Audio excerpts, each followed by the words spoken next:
Hello दोस्तों, आज हम करेंगे मैथ के कुछ महत्वपूर्ण प्रश्नों को हल। दोस्तों, ये प्रश्न गत वर्षों में परीक्षाओं में पूछे गए प्रश्न हैं और आप ऐसे प्रश्नों के अभ्यास के माध्यम से अपनी परीक्षा की तैयारी को बेहतर कर सकते हो। तो आइए दोस्तों शुरू करते हैं आज का पहला प्रश्न। दोस्तों, आप यहाँ पर देख सकते हो, यहाँ पर क्या लिखा हो दोस्तों, ये जो चिन्ह है ना, ये वर्गमूल का चिन्ह होता है। आप देख सकते हो दोस्तों, किसका चिन्ह है ये? वर्गमूल का। और दोस्तों इसके अंदर लिखा हुआ है 2 की घात n। दोस्तों ये जैसे अब यहाँ पे लिखेंगे 5 की घात 2। दोस्तों यहाँ पर 5 तो आधार है और 2 को हम क्या कहेंगे? घात। और इसी तरह से दोस्तों यहाँ पर लिखा हुआ है 2 की घात n। तो 2 तो इसमें आधार है और n को क्या कहेंगे हम दोस्तों? घात कहेंगे। तो दोस्तों यहाँ पर आपको दिखाई दे रहा है कि ये वर्गमूल का चिन्ह है और दोस्तों यहाँ पर लिखा हुआ है 2 की घात n और बराबर लिखा हुआ है 64। तो दोस्तों आपको ये पता होना चाहिए कि जैसे अगर हम 4 को वर्गमूल के अंदर लिखेंगे तो दोस्तों हमको पता है इसका आंसर क्या आएगा? 2 आएगा दोस्तों। दोस्तों हम इस तरह से भी लिख सकते हैं 4। अगर हम वर्गमूल का चिन्ह को हटाना चाहें तो दोस्तों हम लिख सकते हैं 4 की घात 1/2। बिल्कुल सही दोस्तों। जब हम किसी संख्या का वर्ग करते हैं दोस्तों, आप एक बार समझ लीजिए, जैसे हम यहाँ पर 5 का वर्ग करेंगे तो दोस्तों 5 का वर्ग जब हम वर्ग करते हैं तो हम घात 2 लगाते हैं दोस्तों। क्या लगाते हैं? 2। तो अब हमारा आंसर आता है 25। लेकिन दोस्तों जब हम वर्गमूल निकालते हैं तो हम क्या लगाते हैं? वर्गमूल में दोस्तों घात जो होती है वो 1/2 हो जाती है।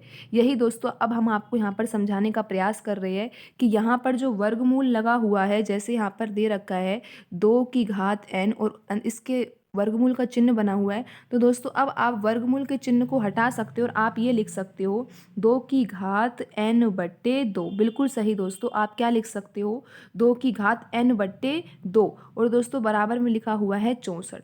तो दोस्तों अब आपको क्या करना चाहिए? यहाँ पर 2 की घात n/2 है तो दोस्तों क्या आप 64 को भी 2 की घात में व्यक्त कर सकते हो? बिल्कुल व्यक्त कर सकते हो दोस्तों। अगर आप 64 के अभाज्य गुणनखंड करोगे तो आपको पता लगेगा कि आप 2 की घात के रूप में 64 को कैसे लिख सकते हो। दोस्तों आपको यहाँ पर 2 का भाग देना होगा तो यहाँ पर दोस्तों 32 आएगा। फिर आप दोबारा 2 का भाग दोगे तो यहाँ पर 16 आएगा। दोस्तों फिर से 2 का भाग देने पर 8 आएगा। दोस्तों फिर से आप 2 का भाग दोगे तो आपको 4 प्राप्त होगा और यहाँ पर दोस्तों 2 प्राप्त होगा और यहाँ पर फिर भाग दोगे तो 1 आ जाएगा। तो दोस्तों अब आप यहाँ पर देख सकते हो कि यहाँ पर 2 की घात कितनी आएगी। दोस्तों यहाँ पर आप देख लीजिए ये कितनी बार 2 लिखा हुआ है यहाँ पे। दोस्तों यहाँ पर 6 बार लिखा हुआ है तो आप 64 को लिख सकते हो 2 की घात 6। बिल्कुल सही दोस्तों। अब आपका आंसर क्या होगा? दोस्तों यहाँ पर लिखा हुआ है 2 की घात n/2 और बराबर लिखा हुआ है 2 की घात 6।